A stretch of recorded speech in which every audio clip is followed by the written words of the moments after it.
Hello, my friends. It is I, Arcturus Valen Fortis, and I hail from Celestius Luminus Tribe in the realm of light once again. As you can see, the portal is open behind me, for I must be a warrior as well as a teacher soon. I'm excited to share insights into the warrior's mindset with you today. Together, we will be exploring principles that empower strength, resilience, and focus.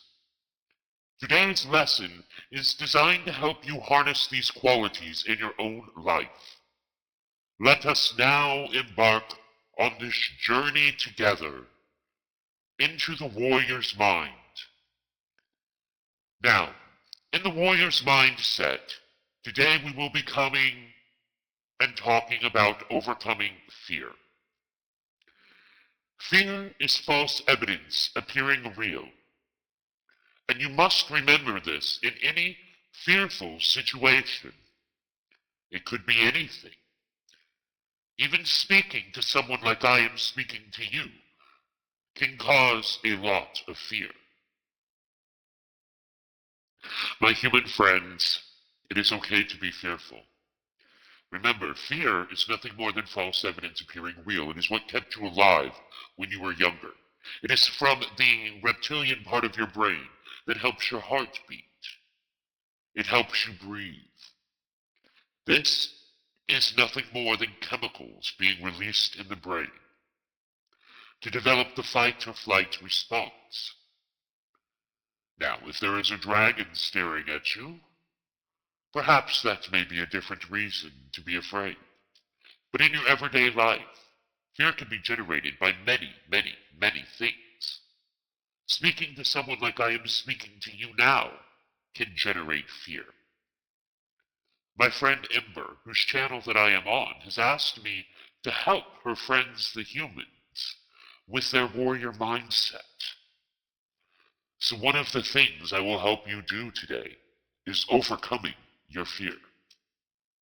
You see, when we think of the archetypal warrior, we think that they will certainly be there to help us, especially on your world. Someone who is brave, courageous, and seemingly fearless. This is the kind of person that will walk into the line of fire to sacrifice themselves and keep you safe. They will speak out against injustice. They will take on enemies that are much greater than themselves. That is the modern definition of a warrior, and that is not wrong in any way, shape, or form. However, let's take a look at our own personal lives, where there may be no real dragons to actually slay. In fact, I know the dragons. The Draconis race is very, very much a friend of mine. Both the dragons and the Draconis, because technically they are two separate beings now. They evolved from ancestry way back when, as you would say. And they can be fierce and cause fear in a lot of races. But you as humans have not seen them in a long time. You have not seen any real threat in your everyday life. Rather, this fear takes on many other forms, whether it be illness, whether it be debt, or whether it just be the struggle of going to the gym every day, my friends. So let us talk about how you can use that fear to better your life today. It is something I call fear setting. And if you're a fan of reading self-help literature, then chances are that at some point you have written down your goals. These are important. Clearly defined goals helps you move through life and give you the strength to overcome anything. This is something that almost every guru seems to advise, and that many claim can help you accomplish your dreams by better defining and visualizing them. And this is actually fact. But in Tim Ferriss's 4-hour work week, this advice is turned on its head somewhat. While Tim doesn't necessarily have a problem with goals per se, he also recommends doing something essentially the opposite by fear setting. and it caught my attention when I read that book. And it has helped countless species overcome that fear that wells up within them. I know it will help you as well, considering it was a human that wrote it. You see, Tim claims that it can do a great deal more than goal setting when it comes to realizing your aims and getting more from life. And that is absolutely the case, which is why I've included it here today in the Warrior's Mindset training for you. Now, what exactly is fear setting? You see, it's the general idea behind the fear itself. So fear setting is that you're defining the fear and that is holding you back. And that you are taking that fear, staring it in the face like the true warrior that you are, and facing it head on.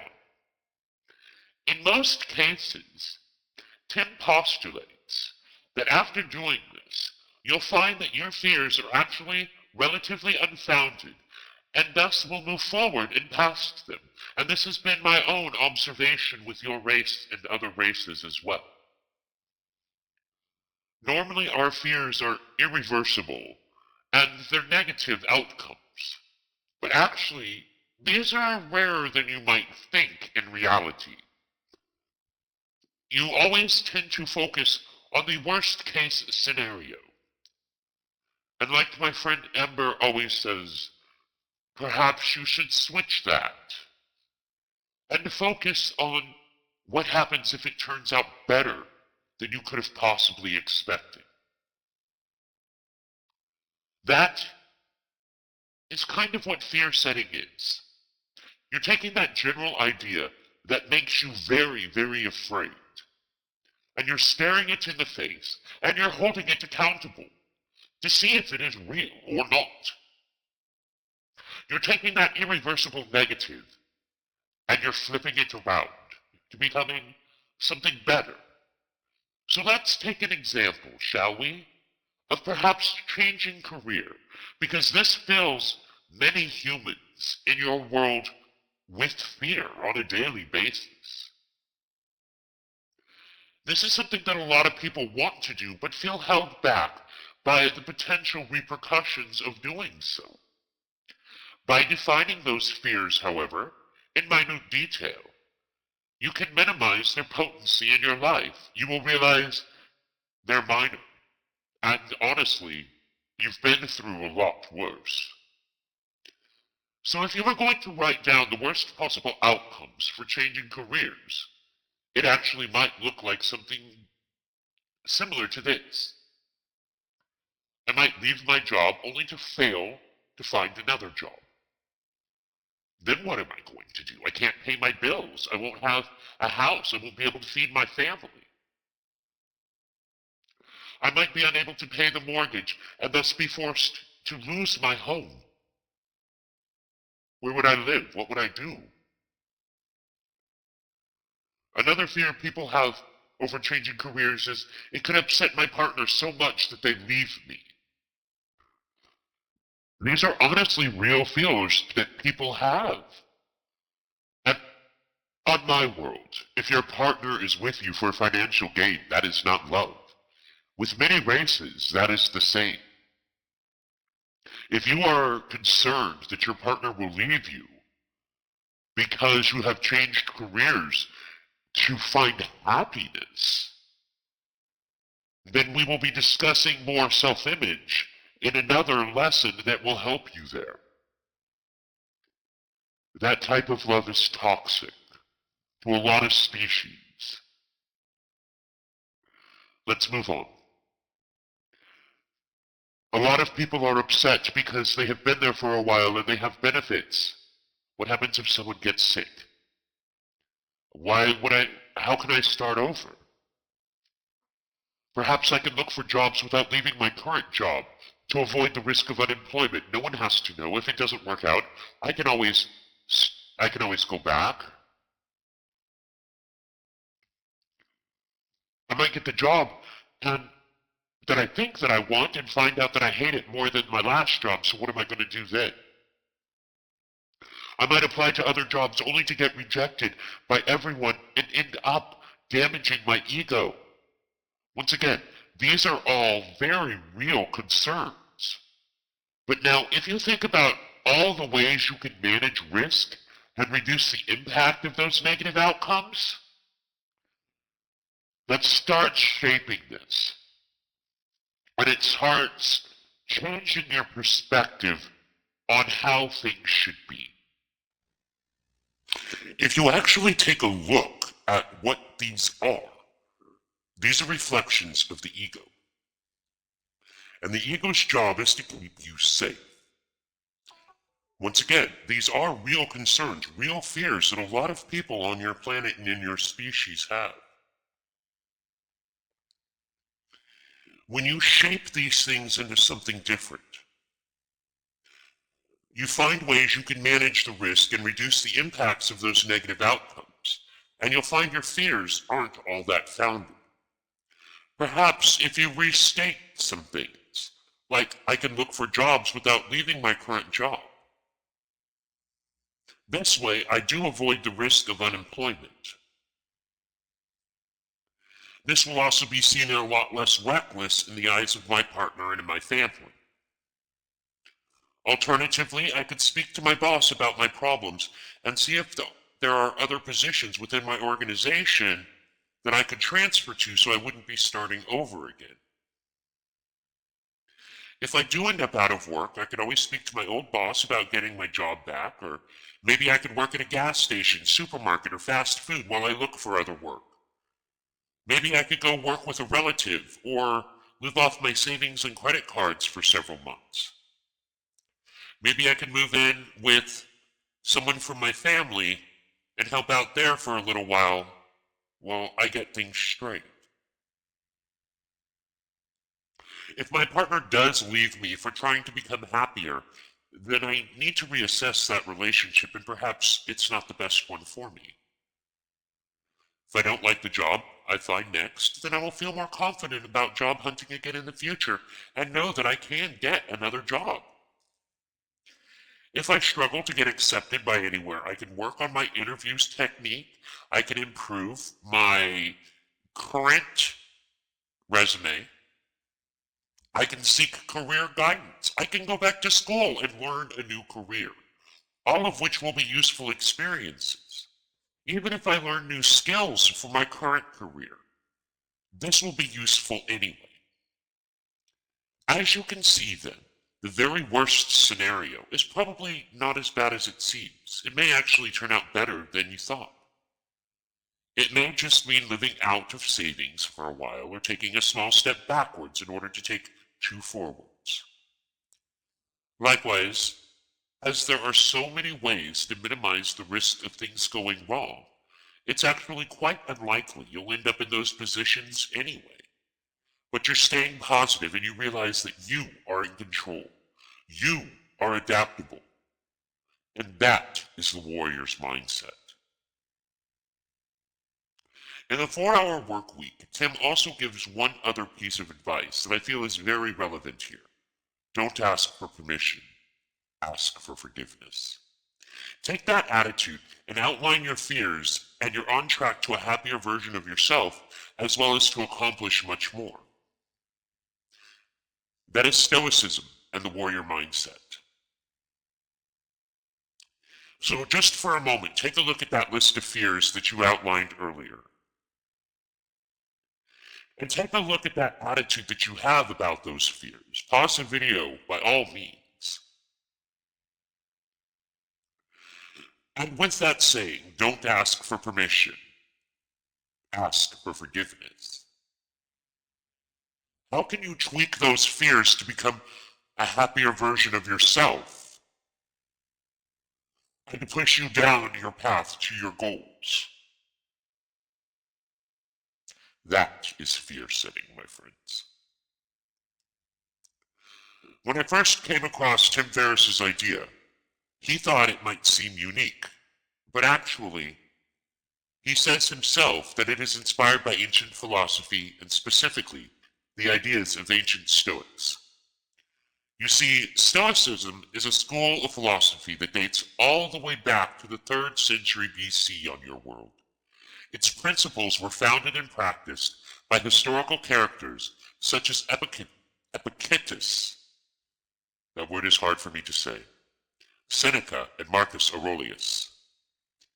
And in many ways, Stoicism was an early approach to a warrior's mindset because it helped you get through everything. It was all about mental hardiness and about learning to expect and then live with things going wrong and making it a win-win situation. In fact, many of us describe someone who is brave and courageous as being stoic. Why? Because it resembles what we have been taught throughout the centuries. So, what exactly does it involve? Being stoic. Because a warrior is brave and they are courageous. But the power of pessimism, when you are fear-shaping things, changes everything. You see, if we tell someone that we don't think things are going to work out as we'd hoped, then they'll often tell us that we need to be more optimistic. We need to have faith, be more realistic. There's even a song that tells us to accentuate the positive and eliminate the negative. The general consensus is clear here, especially among the human caste. Being positive is a good thing, and being anything other than positive is unacceptable. What happens if it turns out better than you could possibly have imagined? When you are fear-shaping something with a warrior's mindset, you are looking that fear in the face, and you are realizing that it is very unlikely that it is going to happen. And I know you're asking, but is this really the best way for us to approach our problems? Or is it perhaps actually quite damaging to consistently be blinded by optimism? And as a human race, I understand that question. Many sentient species have that question. Is it expected for your life to be consistently sunshine and rainbows? Or are you supposed to be grim and realistic? Which is what a lot of people think the warrior's mindset is, because of the stoicism. How about it's a mixture of both? Wouldn't a warrior accept and embrace the fact that life is going to be hard, and then toughen themselves up to deal with it? Whatever will be, will be? Yes. And that's the view held by Stoics, at least when you're delved into a philosophy a little bit. You might find that they actually make a very good case for pessimism. Because whatever will go wrong in life, will. That's the central idea of Stoicism. Pessimism. The general gist of Stoicism is not to try and shut out negativity and pretend that bad things don't happen, but rather to embrace it and even to use it as a tool. Hope, according to the Stoics, are the enemy. Except for the warrior, hope is the thing that can get them through the battle. Precisely because it means we're unprepared for things going wrong and we're likely to be disappointed. With the warrior's mindset, you have to make it into a win-win. You have to survive at all costs. You have to be adaptable. You have to be courageous. And you have to be able to look fear in the eyes and go, you are nothing more than false evidence appearing real. And you have to understand reality is not going to change simply because you put on a smile and a happy face. But the more you do, the more it lifts your vibration. And you can get out of anything. You just need to understand that when you recognize the negative aspects of life and you accept that a lot of what happens is out of your control, and is probably not going to be very pleasant. And the only thing you are actually in control of is your own mind. How you perceive things, how you feel about things, how you act upon things, how you speak about things, how you think about things. That is using stoicism in your own life to be adaptable. And it might not sound like a particularly helpful stance to take on things, but then that's because most of us are highly trained into only accepting positive viewpoints. We don't like facing the bad. We wish it didn't exist. But the bad teaches us. It keeps us going. This is the general concept of lies in countless self-help books, religions, and even Hollywood films. You see, if you dream big, you can get exactly what you want, yes, and I believe that. In order to see it, you have to be able to envision it. It's pretty much the driving force behind capitalism. But it is also your downfall. Because we actually put things into a fairy tale perspective. And we blind ourselves to the work that needs to be. And humans now want things simple and easy, like most species. And I understand this. But sometimes you have to put in the work to get to where you're going. Usually. You see, the Stoics take an opposite approach. They prepare for the storm. They learn to enjoy life when things aren't going their way, and they recognize hardships as challenge and an opportunity for growth, just like a warrior does. When you go through life feeling entitled to everything going your way, how can you be expected to be happy? Where are the highs? Where are the lows? Where is the times in between where you know you're okay and everything is copacetic? How can you be expected to face challenges that are genuinely difficult if you do not have the training and the mindset to get through them?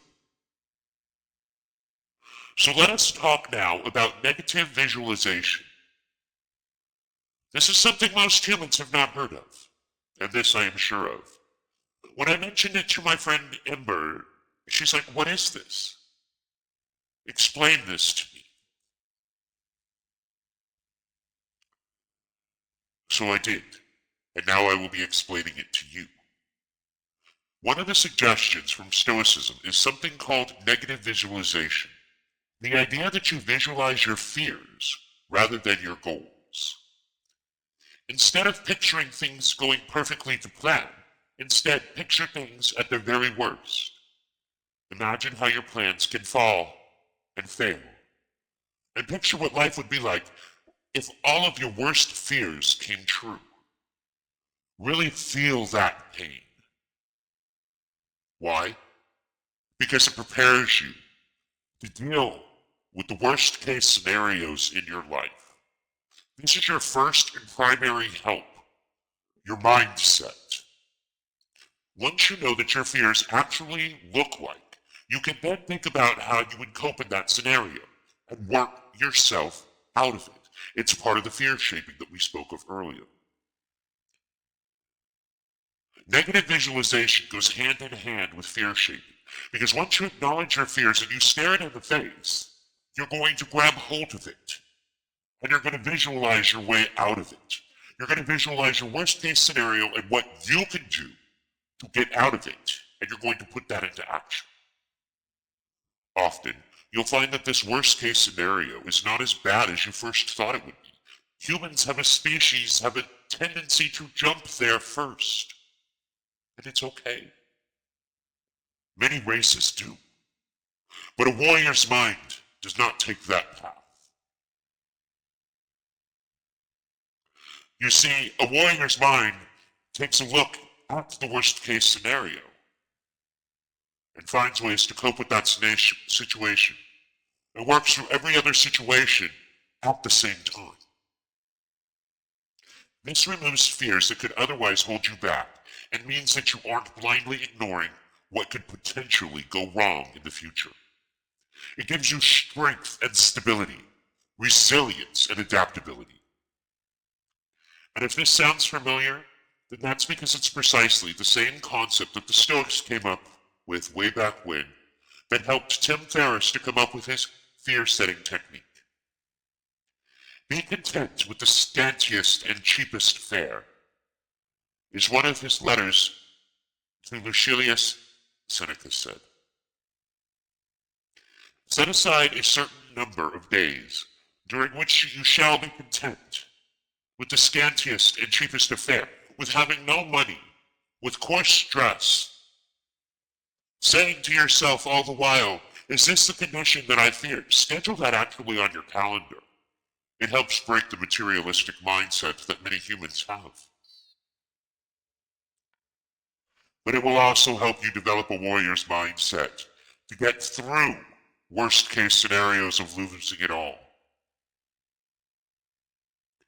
Because is this the condition that you feared the most?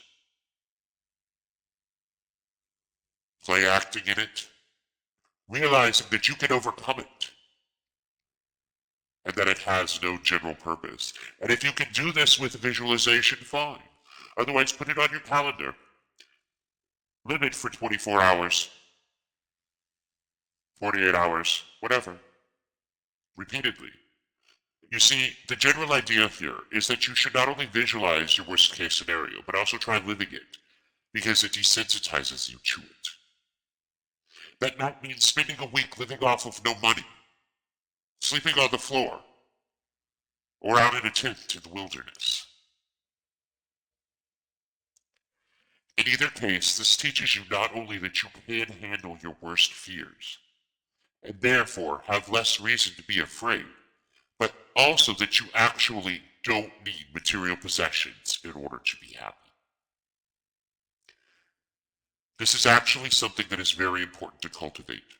You see, most warriors nowadays on your planet live out of the bag,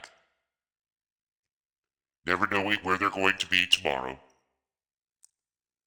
Nothing personal, the same clothes day in, day out. Sometimes the fare is better, sometimes the fare is worse. Sometimes they are sleeping in a bunk, and sometimes they are sleeping on the ground. But they know, ultimately, they will survive. And they will be happy. You see, it takes great discipline to part from your possessions and belongings, but the result is freedom from fear, and also from many physical reactions. If you're weighed down by possessions and belongings, then you will not be able to move home freely. You will spend a lot of time cleaning and attending to things that do not help you further your goals. But if you can keep your goals with everything you own in a bag, and keep your mind straight with the warrior's mindset, then you are better off. And ultimately, you will have a lot less to fear. And you will have a lot less to lose. Because the more you own, the more you have to lose. This does create a sense of fear. And a lot of people, they can't live a minimalist lifestyle. So try to declutter for a while. Live more focused, more intentional, more minimalist. At the very least, learn to detach yourself from physical possessions and remember that they are indeed just things. They are a means to an end, and if you must sacrifice them, so be it. Selling your widescreen TV or turning down a holiday vacation in order to pay off some debt or to pay for your child's tuition. Those are warrior-like choices. Wearing ugly clothes does not change who you are inside. But this is another classic Stoic move. To wear ugly clothes in order to teach yourselves not to be ashamed of who you are. Our nuns do it here. Our great battle nuns. On your planet, You have people that are called nuns that do it as well. They do not wear the clothing of the people. Simple habitat. Coarse. Homemade. And yes, people stare at them like they may stare at you. But it teaches them, as well it will teach you, that it doesn't matter what others think about you. Only what you think about yourself. And this is an important aspect of the warrior's mindset. Caring what other people think makes you vulnerable to peer pressure and to vanity. Sometimes, to do what must be done, you must be willing to sacrifice your reputation. In an earlier lesson, I used an example about breaking a vase and how your partner was upset, and how telling the truth always sets you free. But mankind expects the worst. Stoics argue that when we curse, when we're angry, and that our anger is our own failing, our own stupidity, then we blame ourselves and we curse ourselves for our anger and our own stupidity. Think about the last time you swore with anger. Chances are that it was not because it rained or because you found that you were in debt. More likely, it was because you dropped something on your toe or because you broke your favorite possession. The point is that anger comes from surprise, not the disappointment. That is sadness. You don't swear when it rains because you know that the rain is a possibility. You weren't prepared for it. You got caught in it. That is why you're swearing. Therefore, if you are angry, then this suggests that you didn't expect whatever happened to you, and this is arguably your own fault. So who are you angry at? The situation that you have found yourself in and unprepared for, unadaptable to, or yourself, because you were not prepared and able to adapt. If you accept that bad things happen, and if you accept that sometimes things won't go to plan, then you will have no need to be angry, because you will have accounted for it, prepared mentally for it, and taken action steps to prevent it. Now, let's look at when your partner cheats on you, or when a service provider doesn't deliver a good service as you expect it will.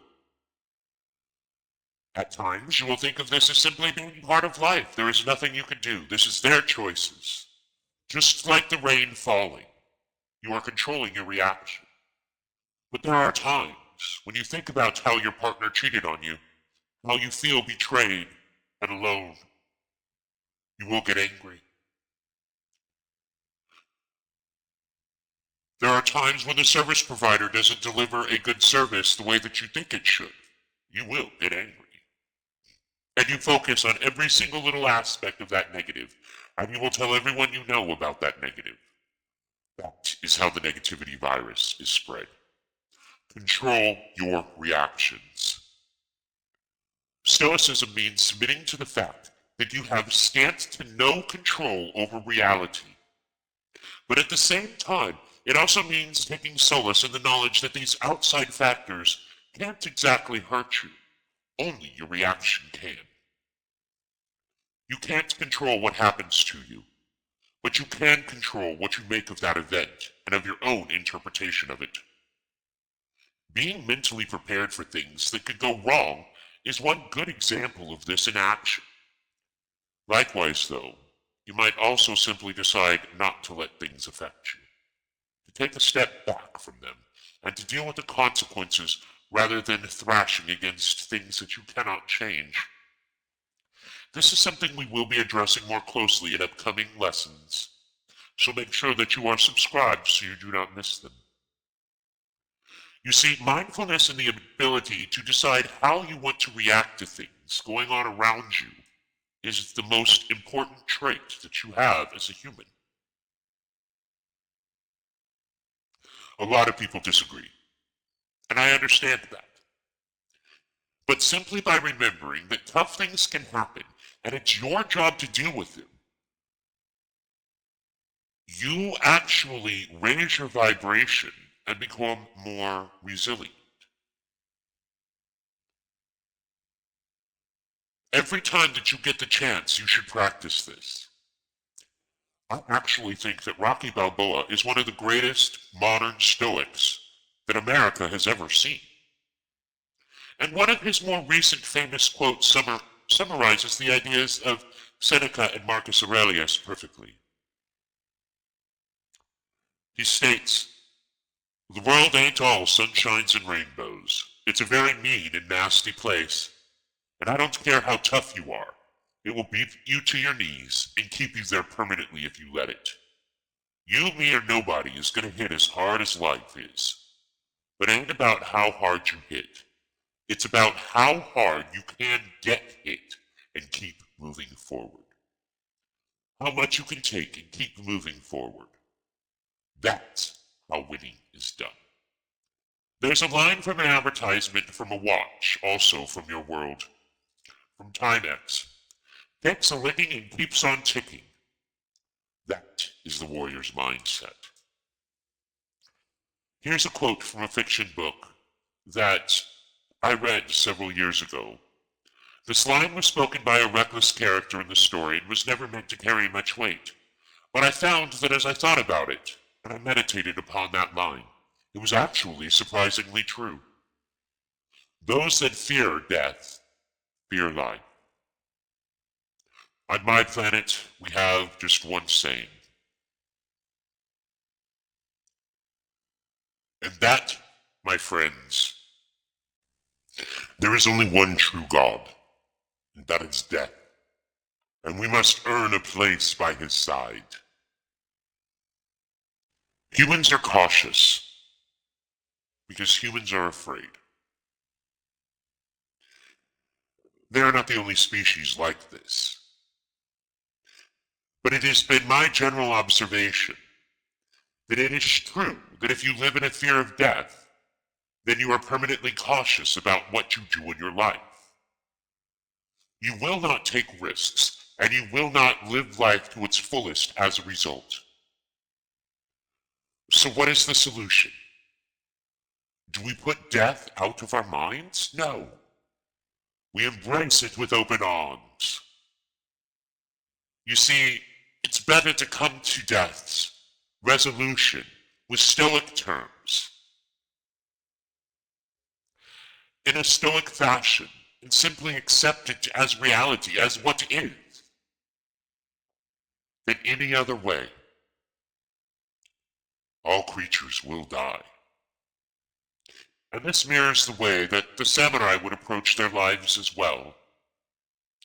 Here is a quote from Ito Samurai Dajito Yuzan, which can be found in the book Code of the Samurai. "One who is a samurai must before all things keep constantly in mind the fact that he has to die. If he is always mindful of this, he will be able to live in accordance with the path of loyalty and fulfill his duty to the utmost. He will be able to avoid myriads of evils and adversities. He will be able to keep himself free of disease and calamity, and moreover enjoy a long, healthy life. He will also be a fine personality with many admirable qualities, for existence is impermanent as the dew of the evening, and the hoarfrost of morning, and particularly uncertain is the life of a warrior." These are powerful, powerful words, because this is true. A warrior never knows what is coming around the next bend for them. They never know if the next moment they will face the god of death and be found worthy or not. But until you do round that bend and find death standing there, remember your goals and your visions, your ethics. Work towards them. Stick to them. Try to make a difference and focus on what it is that you leave behind, a legacy that fulfills the warrior's traits. Be brave, be courageous, be honorable, truthful, kind. It might mean protecting your family when it means putting yourself at risk. Making sure the children and the elders have food to eat while you go hungry.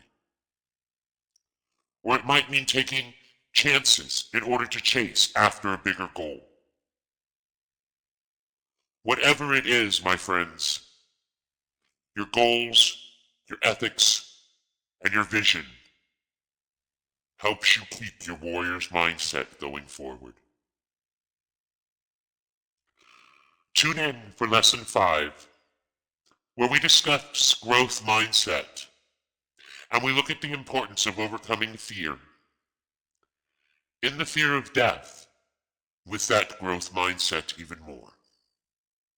Until next time, my friends, remember, fear has no power over you, for you are a warrior with a warrior's mindset.